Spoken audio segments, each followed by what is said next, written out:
8 previews en 5 jours. Ouais, 5 jours. C'est bien. Ça me paraît propre. On part sur 5. Allez, on part sur 5, ouais. Comment ça va, Alex? Bah, ça va plutôt pas mal.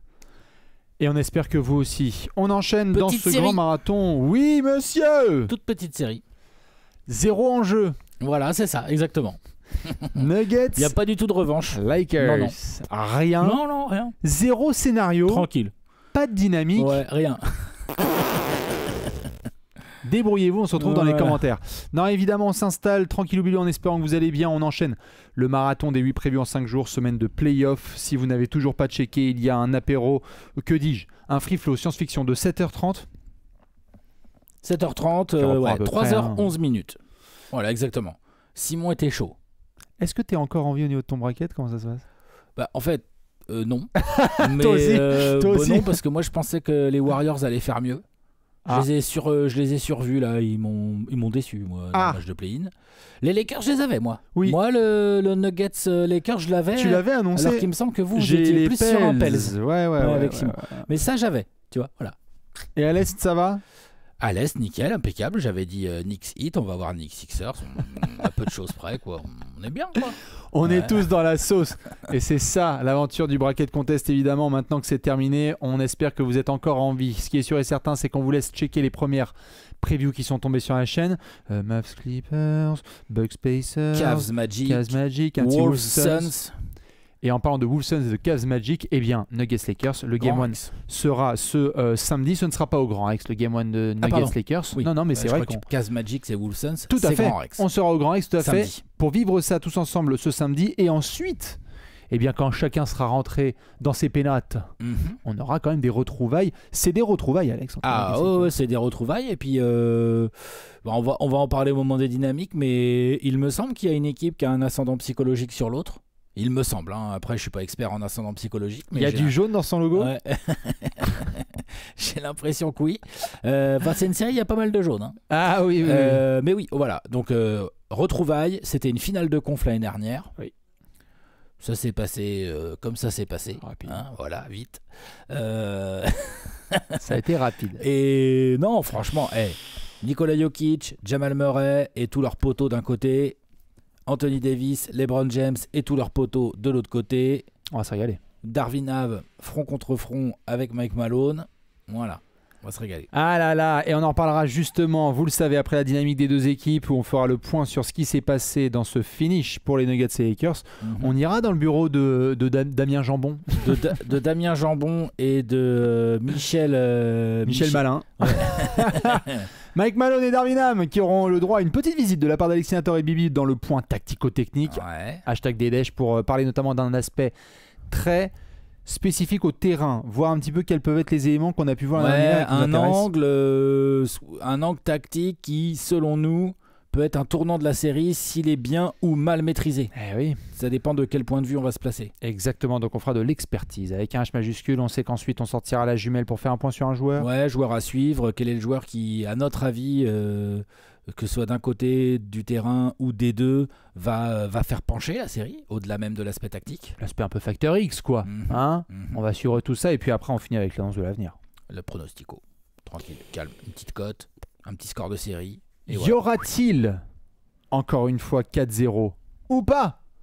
Est-ce que l'humiliation va perdurer pour des Nuggets qui, sortons les stats tout de suite, ont remporté les 8 derniers matchs face aux Lakers?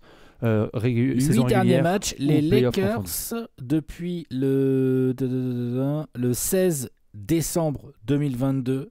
Oula. Oui, les Nuggets ont battu les Lakers. Ensuite, il y a eu un sweep en playoff. Et ensuite, là, il y a eu les 3 matchs de saison régulière gagnés tous par les Nuggets. Donc, on est sur 8 victoires lors des 8 derniers affrontements entre ces deux équipes.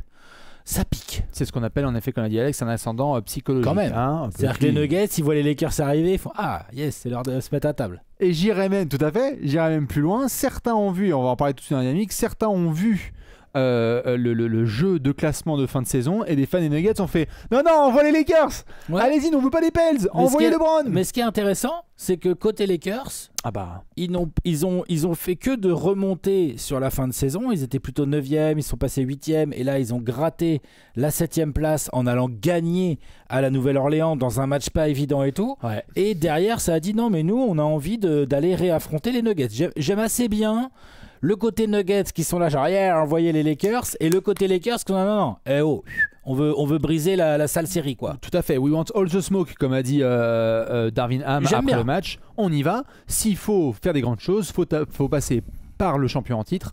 On va en parler justement dans les dynamiques. Alex, tu parlais des Lakers à l'instant. Commence par le boss de fin. Tout à fait. Et on va commencer par les Lakers qui justement affrontent le boss de fin, champion en titre, les Denver Nuggets.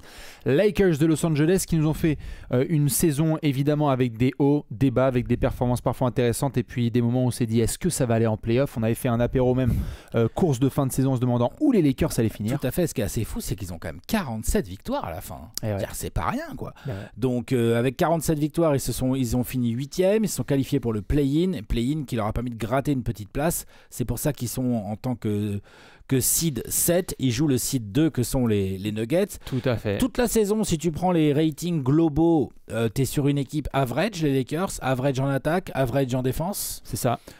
Beaucoup de petits réglages qu'on n'a pas kiffé, on en avait parlé et tout. Darvin Ham, autant Darvin Ham, il avait sorti des trucs assez cool, je trouve, lors des derniers playoffs. Autant sur la régulière, ça a beaucoup tâtonné, alors que l'équipe n'avait pas beaucoup bougé. Oui. Petit à petit, sur la fin de saison, moi je trouve qu'on a un petit semblant de dynamique côté Lakers. Ah, quand ça devient sérieux, ils ont sorti des très très belles performances. Ouais, hein.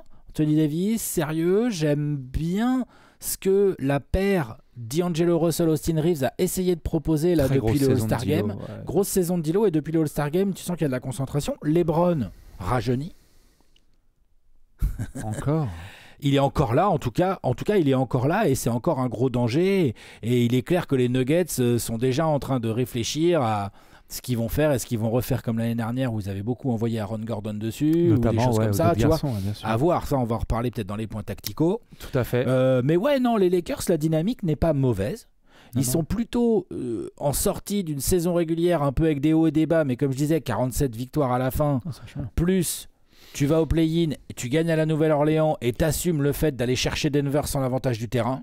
Moi, j'aime bien l'ambiance. Non, tout à fait. Côté Lakers, je pense que voilà, un des seuls regrets qui peut exister, c'est que on va le faire évidemment des deux côtés, mais du côté infirmerie, on a quand même l'absence de Jared Vanderbilt sur lequel on ne pourrait pas trop compter. Hein. En tout cas, Jared Vanderbilt ne fait pas partie là, des derniers matchs des Lakers. J'ai pas fait les updates, mais la blessure est très claire. Je pense que c'est mort pour lui les playoffs. Hein. Pour autant, tu es très content d'avoir récupéré Gabe Vincent. Moi, je m'emballe un peu parce que l'injury report que j'ai sous les yeux, tu vois, il est en game time decision. Oui, ils ont mis Kawhi aussi en game time decision, donc on va voir. Mais j'y crois pas trop. Franchement, je pense qu'il faut pas compter sur lui dans cette série. En tout cas, s'il revient, ce sera clairement pas à 100%. Non. Tu as des Lakers qui ont retrouvé Gabe Vincent au finish. Tu as eu des moments où tu avais envie d'envoyer Taurean Prince en Corée du Sud et puis voir Corée du Nord, mais finalement il a réussi à entrer sixième homme. Tout à fait. Parce qu'il apporte quand même des choses. C'est vrai. Et donc c'est marrant parce que j'ai l'impression, en ayant parlé avec pas mal de fans des Lakers sur les réseaux, que tu as eu ce moment où les Warriors notamment se sont déplacés à Los Angeles et ont fait un match extraordinaire en fin de série régulière à 28 sur 30 quasiment à 3 points. Enfin, tu sais, une espèce de douche des Warriors sur eux. On se demandait comment ça allait jouer au niveau du classement et puis ça se goupille assez bien. Tu t'en sors, comme tu l'as dit là, face aux Pélicans, parce que Zion Williamson, faut le dire, a été extraordinaire. Il a été lancé dans un truc de fou. Face aux Lakers d'un Anthony Davis que tu as mentionné là, qui fait sa saison en tout cas où il y a eu le plus de matchs dans sa carrière. Ouais, 76 matchs joués par Anthony Davis. Beaucoup de critiques sur Anthony Davis, sur notamment beaucoup de matchs très sérieux. Ben ouais, tout à fait. Candidat défenseur de l'année, on l'a vu. Même là, en ayant un peu mal au dos, on l'a vu quand même être décisif sur la win face aux Pélicans.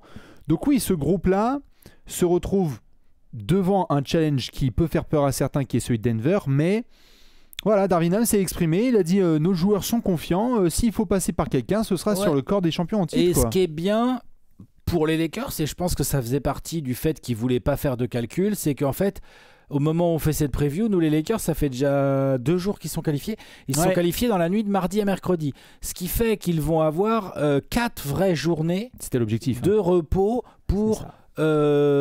pour leur quand même, c'est pas une équipe toute jeune, hein, les Lakers, donc LeBron, Anthony Davis, machin. C'est ça. Je pense que ça aussi, ça a été un élément de motivation. Ils se sont dit attends.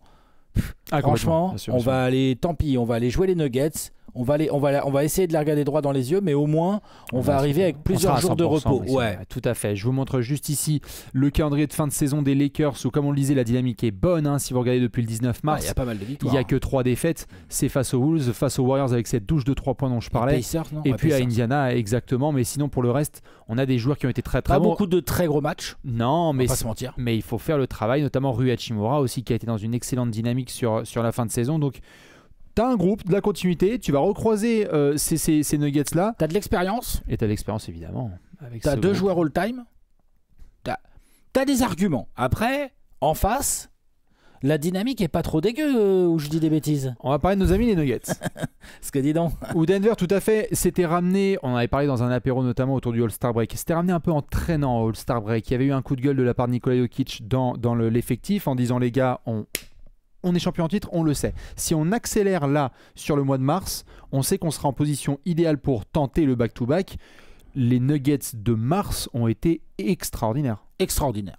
Monstrueux. C'était une démonstration tous les soirs. La saison est excellente quand même. Ouais. Hein. Jokic, il a mis un petit coup après le All-Star Game, tout ça, parce que juste avant le All-Star Game, il y avait une petite baisse de régime et tout. Mais dans l'ensemble, la saison, c'est 56 victoires. 57. Hein, ouais. Deuxième, mais À égalité. À Pour égalité. être premier. Ils sont, en fait, c'est au tie-breaker qui ne sont pas premiers face au Thunder.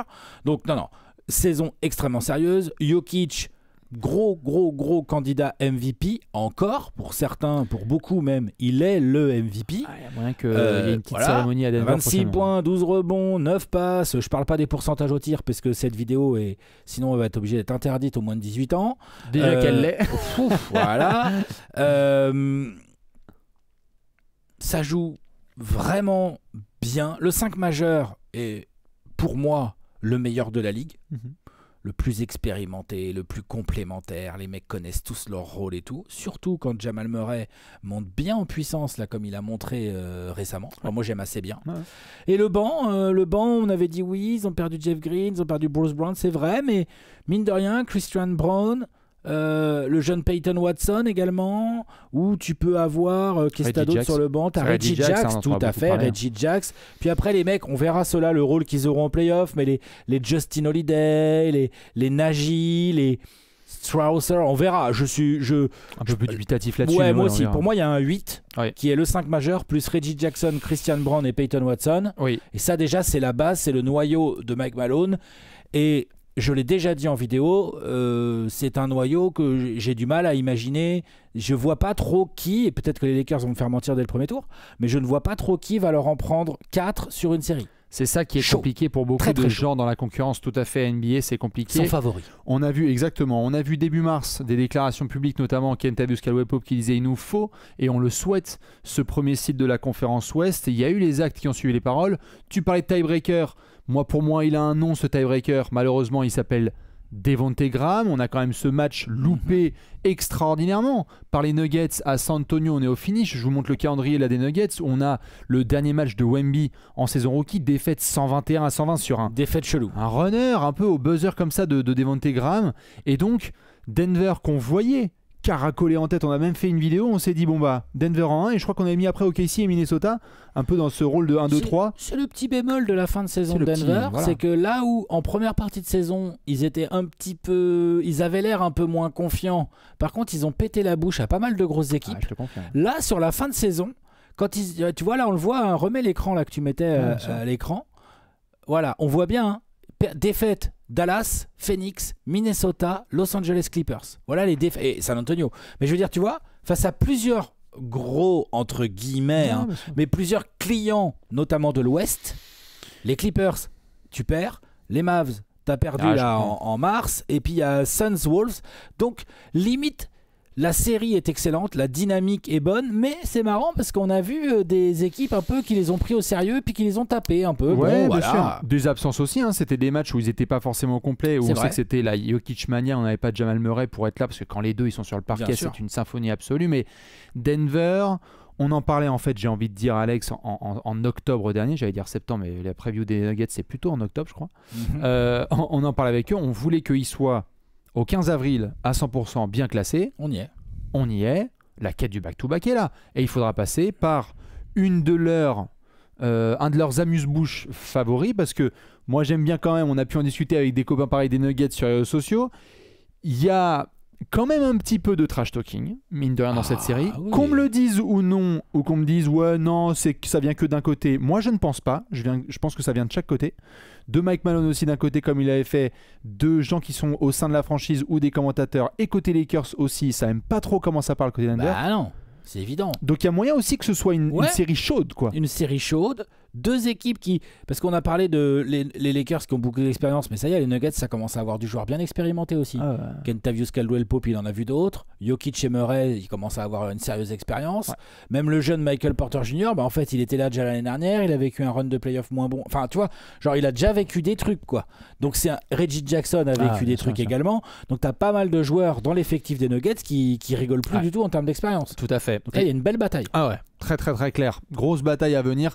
Évidemment, pour finir dans les dynamiques, tu parlais de Michael Porter Jr. Évidemment, belle saison. Tout à fait, très belle saison.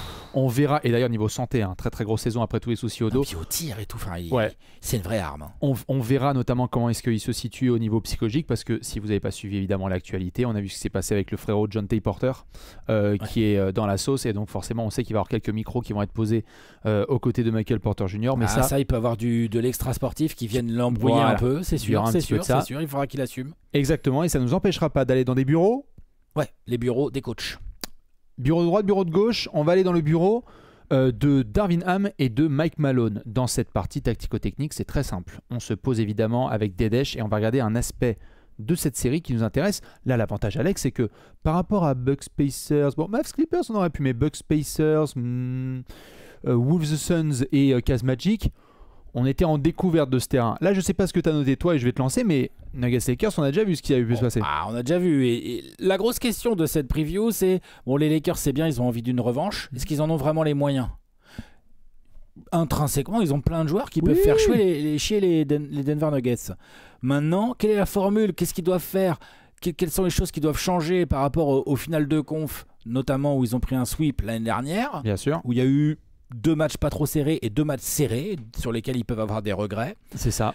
Pour moi, il n'y en a pas qu'un, mais moi je vois un angle très important qui est faire taffer Jamal Murray des deux côtés du terrain. Ah bah ça. L'année dernière, tu me le rappelais en off juste avant, c'est vrai, j'avais pris Jamal Murray en joueur à suivre moi dans la preview. Parce que j'avais dit oui, il peut faire très mal à la défense extérieure et tout.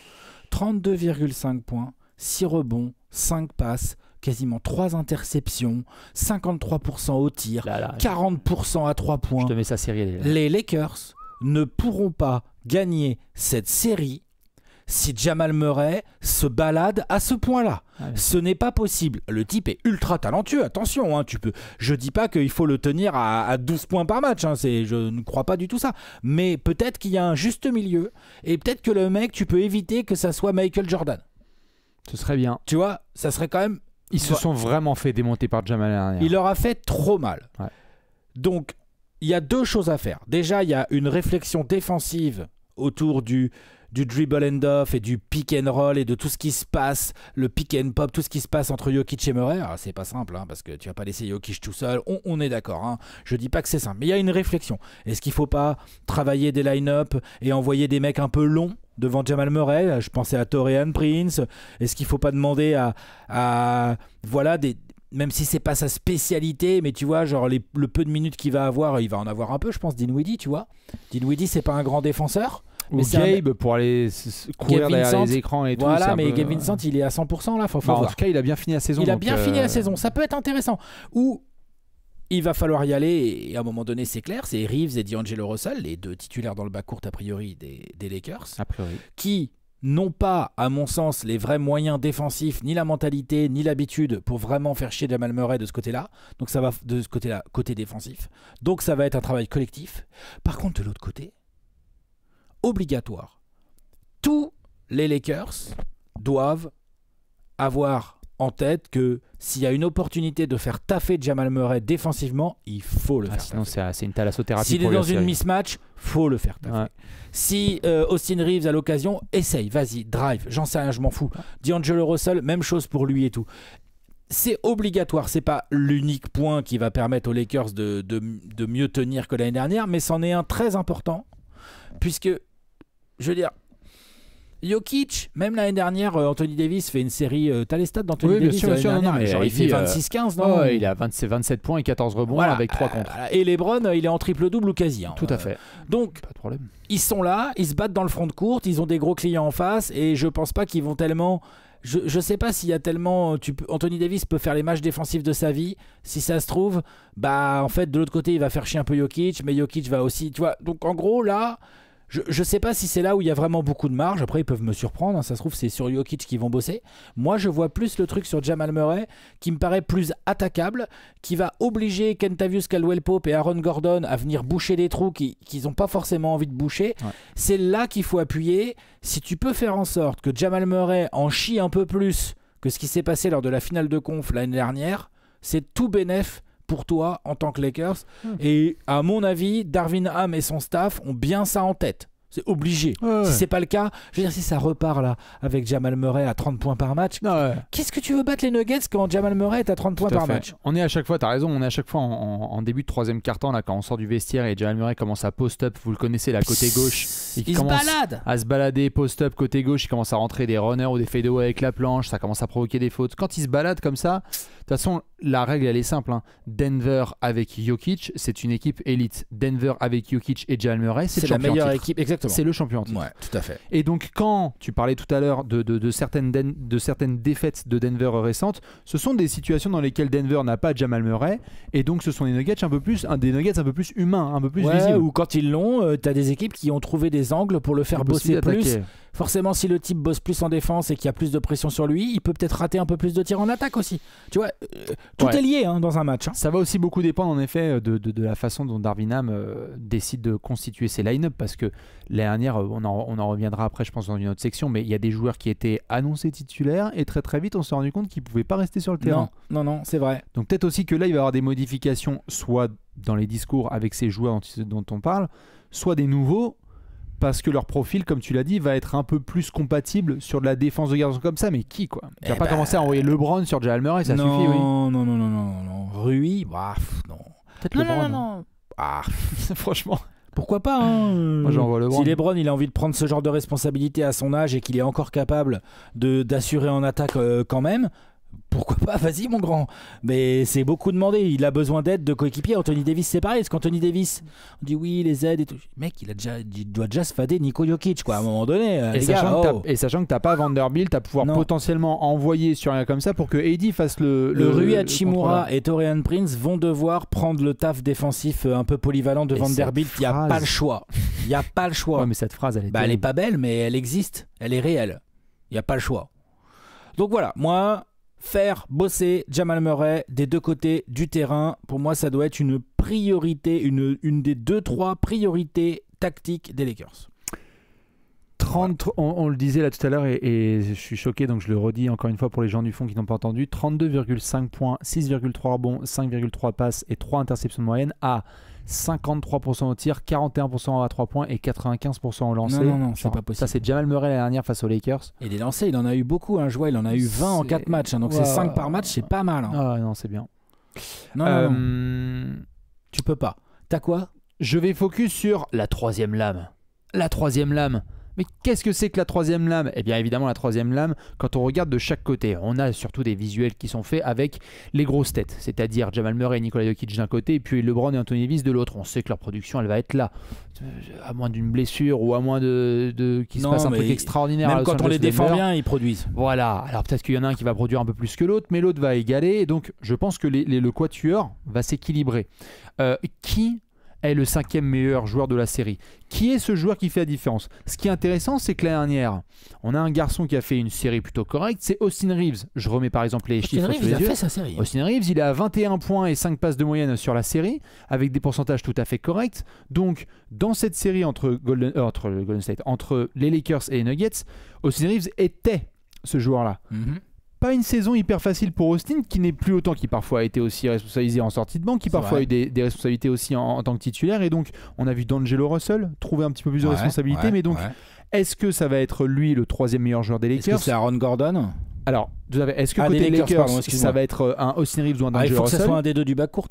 Tout à fait, mais donc il va falloir qu'il soit très bon parce qu'en face, l'année dernière, c'était une force collective. C'est-à-dire que tu avais autant du Michael Porter Jr. qui était à 15 points que Kentavious Caldwell-Pope qui était à 15 points, que Aaron Gordon qui mettait ses 13. Et donc du coup, l'ensemble de l'effectif Denver avait tabassé la profondeur d'effectif de ces Lakers-là. Ouais. Et donc, on pourra parler de bataille de banc évidemment tout au long de la série, mais je veux savoir qui est le 5e meilleur joueur de cette série. Et je pense que là, ils ont pris 4-0 en ayant notamment un Austin Reeves qui avait fait une plutôt bonne série, mais D'Angelo Russell était complètement à côté de la plaque. Ouais. On va en reparler. J'ai besoin de savoir qui va faire ce taf-là, parce que Aaron Gordon, on sent qu'il va avoir ses responsabilités défensives énormes avec KCP, notamment pour contrôler du LeBron, essayer de venir en aide sur des Anthony Davis, etc. Mais je ne crois pas que les Lakers vont tenir dans la série s'ils ont juste une multitude de petits moyens. Parce que la multitude de bons joueurs côté Denver sont au-dessus du lot. A priori, oui. Donc j'ai besoin de savoir qui va être la 3e lame, qui va être ce joueur. Il va y avoir, Alex, des moments où on le sait, ce sont les non-Jokic minutes, on a aussi les non-LeBron minutes, etc. Tu peux pas juste laisser Jamal Murray ou AD faire le travail. Il faut qu'il y ait un garçon qui aide à ce moment-là. Je suis d'accord. D'instinct, là, il y en a un, là, si je te disais le 5e meilleur joueur de la série, pour toi, ce serait plutôt qui sur le papier? Et je laisse les gens évidemment me répondre. Attention à Michael Porter Jr. qui a été d'une efficacité redoutable sur certains matchs. Et en plus, il risque d'avoir des belles opportunités dans cette série. Ouais. MPJ, c'est... Ouais. Non, moi, je pense que pour les Lakers, il faut que ça soit un de leurs 2 joueurs du backcourt. Austin Reeves ou D'Angelo Russell. Obligatoire. C'est obligatoire. On n'a pas le choix. Voilà. Pas le choix. Sinon, tu as Rui Hachimura. Rui est une option. On verra Rui Hachimura, quel genre de situation il aura, parce que peut-être que c'est lui qui va bénéficier des éventuelles lacunes ou largesses laissées par la défense de Denver. Possible que ça soit lui. Tout à fait, et on se souvient qu'il y avait eu quelques discussions très drôles sur les réseaux lorsque Rui Hachimura a fait quelques bons stops sur Nikola Jokic. Ils avaient testé des line-up où il était avec sur lui. Anthony Davis qui protège, ouais. Et les fans de Denver, notamment, certains disaient ça y est, les mecs, ils ont trouvé le Jokic stopper, on se calme, quoi. Mais Rui a une option à jouer. Ouais, surtout qu'il va sûrement être titulaire. Hein. C'est ça. Donc dites-nous, vous, ce que vous pensez évidemment, à la fois de la manière dont il va falloir utiliser Jamal Murray côté Denver et comment le défendre. Et puis moi, de mon côté, un petit peu cette 3e lame qui sera le 5e meilleur joueur de cette série. Je pense que ça devrait diriger pas mal de choses. Ouais. Ok. On sort les jumelles ? On sort les jumelles. Nous sommes évidemment dans la partie Zoom sur un joueur spécifique, Factor X. Qui va être le joueur qui va attirer notre attention absolue sur cette série entre Nuggets et Lakers? Alex, c'est qui chez toi? Ouais, c'est clairement D'Angelo Russell. Plusieurs raisons à ça. Déjà, les points tactiques qu'on vient de faire pointent directement vers lui. Est-ce que c'est pas lui qui doit être le 5e meilleur joueur de cette série, quoi, à un moment donné? Et surtout, là, il sort d'une régulière propre, hein, vraiment propre. Hein, 18 points par match, de la passe d'ess, des bons pourcentages au tir, pas mal de bons choix. New Orleans, là, il a été énorme. Plusieurs matchs où ils ont eu besoin de son talent offensif. Bah, il a répondu présent. New Orleans, il a été énorme pendant que AD et LeBron avaient du mal au niveau adresse. Lui, voilà. Et non seulement il sort de cette régulière de bonne qualité, D'Angelo Russell, mais en plus, il a été nul à chier lors des finales de conf l'année dernière. Tu peux le redire pour les gens au fond? Nul à chier. Nul. 6 points par match à 32% au tir. C'est nul. C'est nul. C'est une balade pour Murray. Dans la continuité du point tactique dont j'ai parlé juste avant, c'est-à-dire que si D'Angelo Russell est déjà capable de mettre un peu la pression sur Jamal Murray ou sur Kentavious Caldwell-Pope si on décide de lui envoyer Kentavious, tu vois. S'il est capable de, sur certaines possessions, derrière les écrans, de commencer à pull-up comme il aime bien faire et de les mettre, d'obliger la défense à sortir, que la défense se dise merde, on prendrait bien à 2 sur AD, mais alors attends, qui on laisse tout seul? Parce que D'Angelo Russell, il a un peu chaud, Austin Reeves, il est capable de rentrer ses tirs. Tu vois, leur poser des problèmes. Le vrai sujet des Lakers l'année dernière en finale de conf, c'est que même dans les matchs serrés, on a bien vu, sur les fins de match, les Nuggets, ils arrivent, attends, on s'en branle, il n'y a pas de souci les gars, on sait exactement comment on va les jouer.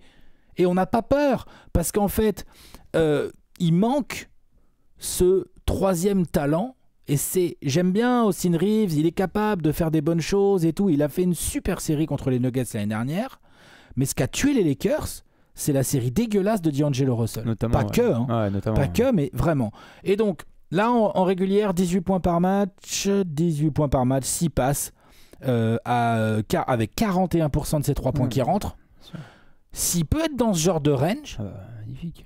C'est magnifique et il en est capable. Je veux dire, D'Angelo Russell qui met 18 points par match sur une série de playoffs, non seulement il en est capable, mais en plus, ça devient un sujet dans le staff de Malone, dans la côté Nuggets, parce qu'ils se merde. Ok. Donc là, ok, désolé Jamal, mais tu vas devoir t'y coller là. Ouais. Tu peux plus être. Non, tu peux plus être caché. On peut plus trop te cacher. Bien sûr. Voilà. Donc D'Angelo Russell, c'est à lui de prendre ses responsabilités. C'est à lui d'assumer le fait que à mon avis, il a l'étiquette Factor X sur le front, lui. Tout gros match offensif de... je parle même pas de défense. Hein. Tout gros match offensif de D'Angelo Russell est un problème pour les Nuggets. Bien sûr.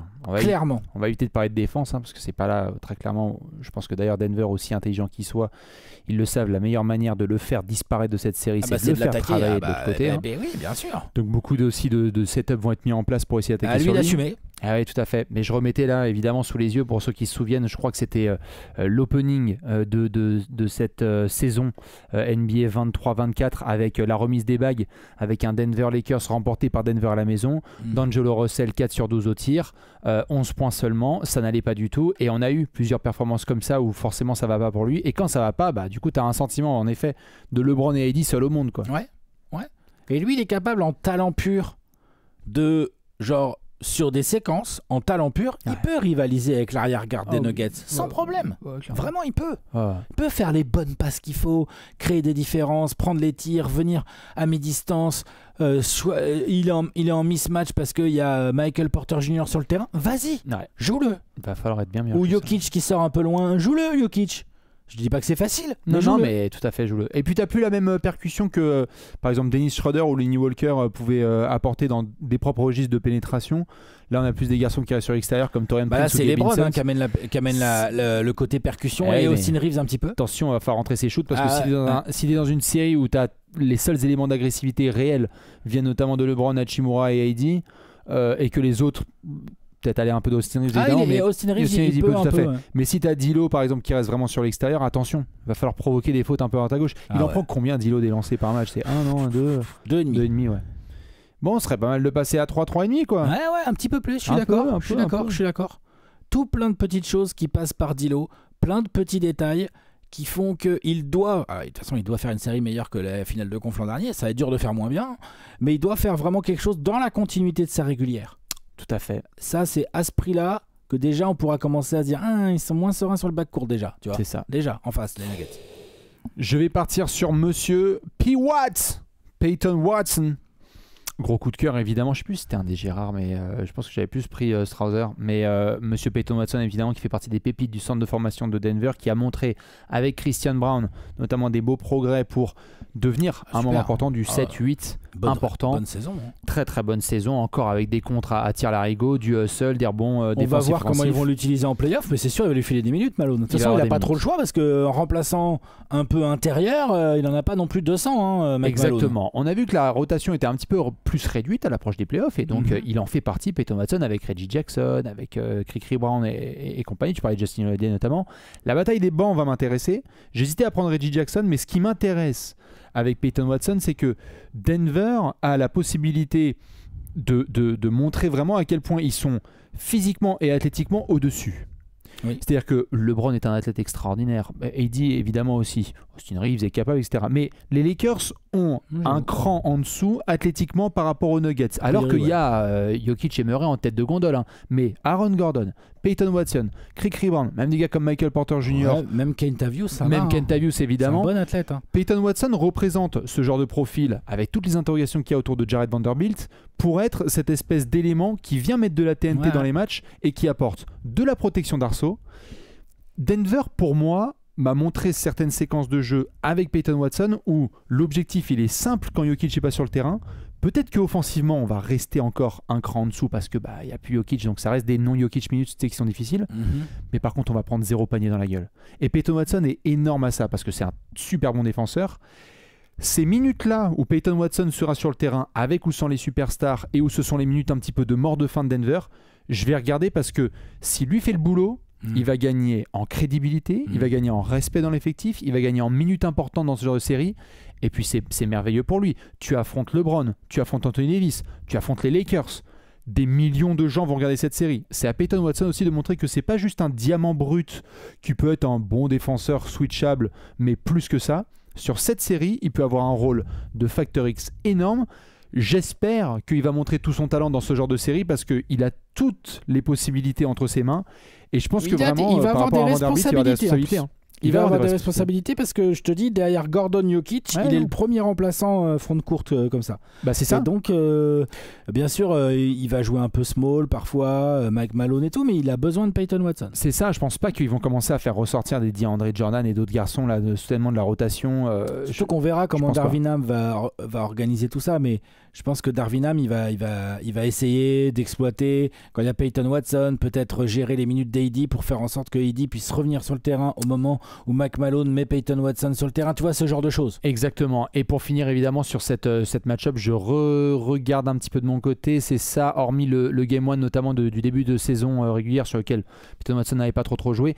Denver a montré une chose, c'est que plus grand, plus costaud et donc plus athlétique, la bataille du rebond, elle est dominée par Denver, qui a un aspect hyper important du jeu. Hein. Les Lakers, c'est un peu un cran en dessous.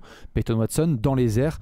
Je pense qu'il va régaler. Ça peut être une des pépites de ce premier tour des playoffs qui, j'espère, va briller sur la plus grande des plateformes. Ok, ça me va.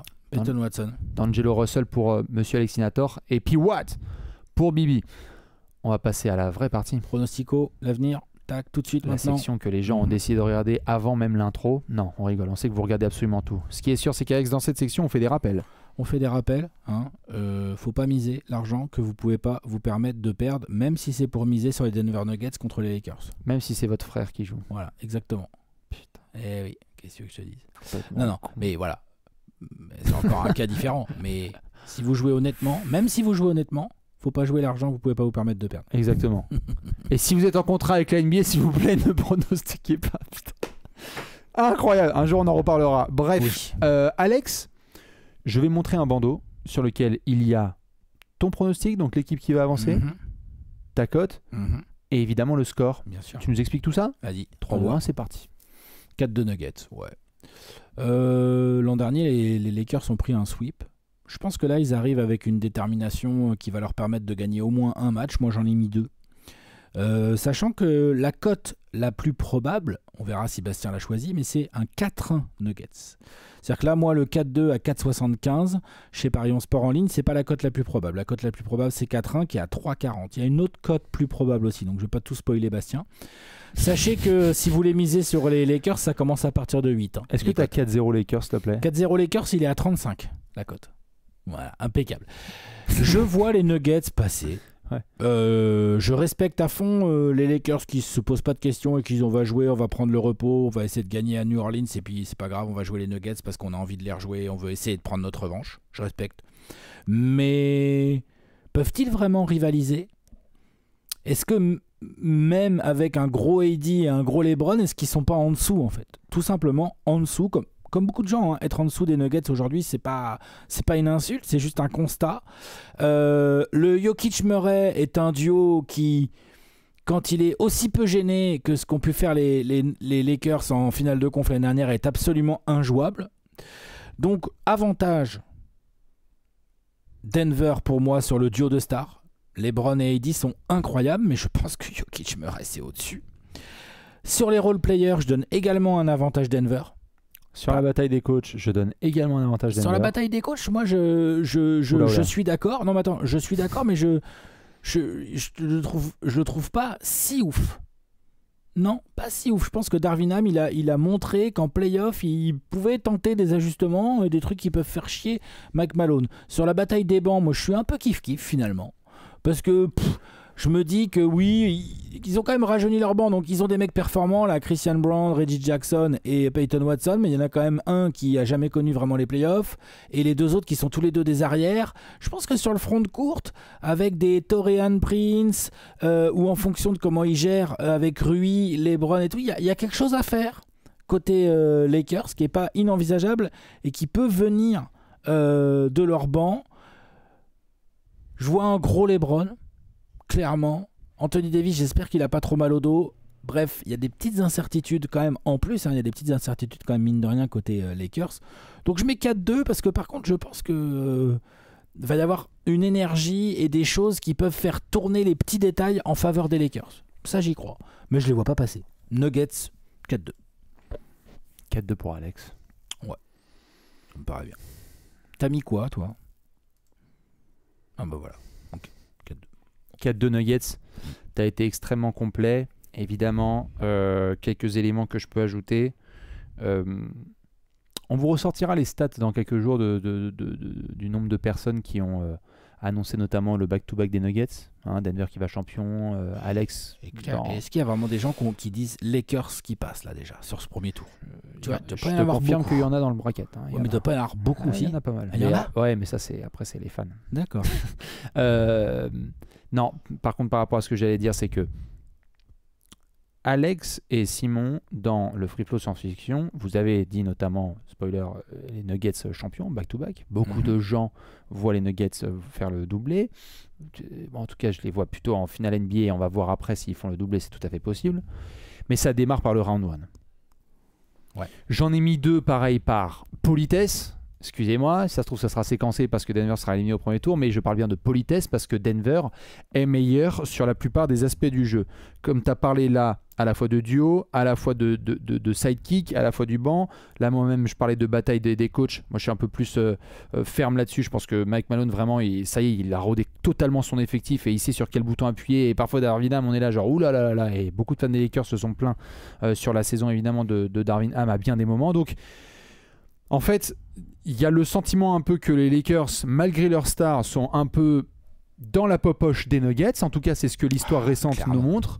Que ces Nuggets-là ont pas aussi bien fini qu'ils auraient aimé leur saison régulière et que je ne suis pas du tout étonné s'ils veulent envoyer un message très sérieux là d'entrée. Possible. Donc 4-2, c'est mon plafond. En mode non. En mode non. En fait, même dans des matchs serrés, regardez la physionomie dont la série s'est déroulée la saison dernière. Série mais 4-0. Ah ouais. Je ne suis même pas étonné si dans le ressenti on a 4-2 parce qu'il y a un peu de proximité, mais qu'il y a 4-0, mais qu'il y a 4-0 parce qu'on se retrouve soit devant des matchs où tu as bien tenu et puis tu as le run des Nuggets et merci au revoir, ou il y a des matchs serrés et à ce moment-là, excusez-moi, mais en exécution sur demi-terrain, les gros tirs de Jamal, les Jokic et tout. Donc 4-2 sans appel, c'est du Nuggets. C'est Nuggets. Denver va au tour suivant. Fan des Lakers, si vous pensez que ça avance et que ça sort le champion en titre, dites-nous quels sont vos arguments. Mais voilà, la route du back-to-back est lancée. La meilleure équipe, en tout cas au monde, en attendant de voir ce que Boston va pouvoir montrer, doit envoyer un message clair à la concurrence. Il faudra passer sur notre corps pour avoir un nouveau champion dans l'histoire de la NBA. Ouais. Est-ce que, tiens, j'ai une petite question. Je t'en prie. Depuis 2017-18 et les finales Cavs-Warriors où LeBron arrivait pour essayer de défier l'armada Warriors de fous furieux, archi favorite et tout, est-ce que depuis ce temps, il a déjà été autant outsider, LeBron? Là, il est outsider de chez... L'année dernière, en finale de conf, ils n'étaient pas favoris. Mais on ne savait pas trop encore pour Denver. C'est pas Denver. On demandait, on avait vu un peu, mais on se demandait. Là, Denver... C'est comme ça. Et là, les Lakers, genre, je sais qu'il y a des gens qui vont dire oui, les Lakers peuvent passer au premier tour, mais comme tu disais, c'est peut-être des raisonnements de fans notamment. Non, moi je pense que ça. Franchement, là, il est outsider de chez outsider. Je pense qu'on en revient à chez toi, Lakers Suns. Je crois qu'il y a eu depuis ces finales-là, je pense qu'il y a eu de la série où les Lakers étaient là et très clairement. Les Suns de, je sais plus quelle année c'est, mais les Suns de Chris Paul, quand Booker, on va en finale NBA là, en 2021. Ouais, et qu'au premier round, vous les. Il y a Eddie qui se blesse. Ouais, et il y a Booker qui fait des saletés. Ouais, il salit. Je crois que là-dessus, Phoenix était le clair favori de cette série et LeBron devait réaliser un exploit. Mais et là, il est encore plus outsider. Mais là clairement, t'es outsider. Ouais. Et on va voir ce que ça donne pour LeBron. Encore une fois, moi, allez voir si vous voulez le free flow. Moi, j'ai dit qu'il existe un scénario très clair dans lequel c'est peut-être là. Si les Lakers perdent là, peut-être qu'on ne verra pas LeBron avec les Lakers. Bon, on verra. Ouais. Le fils drafté cet été, où est-ce qu'il est? C'est bon, j'ai les 40 000 points, 11 000 rebonds, 11 000 passes. Laissez-moi tranquille. Quoi. Oh, non, mais il a rien à prouver, c'est pas le sujet. Hein. C'est juste, voilà, outsider de ouf. Dites-nous vous ce que vous pensez de cette série Lakers Nuggets Game 1 dans la nuit de samedi à dimanche. Série longue ou pas longue? On vous attend dans les pronostics. Fans des Lakers, bon courage. Fans des Nuggets, vous pouvez flex. Et on se retrouve évidemment bientôt pour d'autres petites previews de playoffs. Des bisous, à la prochaine. Ciao.